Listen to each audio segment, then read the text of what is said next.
him to deal with some of these Halloween things, see how it is. You there, come close to the glass.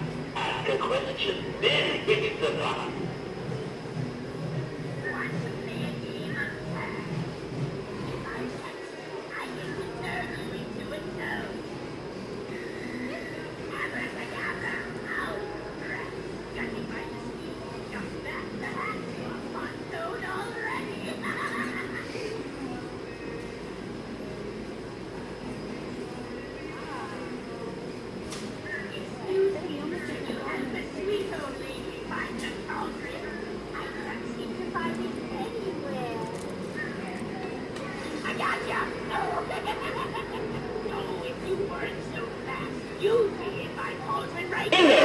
I didn't mean to startle you.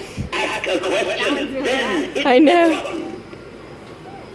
Well, I mean, he's got his tail down, but he's not like peeing himself or anything, so he's smelling things, and that's very normal behavior for a dog. He's not really that afraid, so I think that's really good. You know, more putting him in these situations where he has to, everything's safe and he can look to me for the information is the best thing to do with him. He just shook it off a little bit, there's a little bit of stress, so good job. Indy!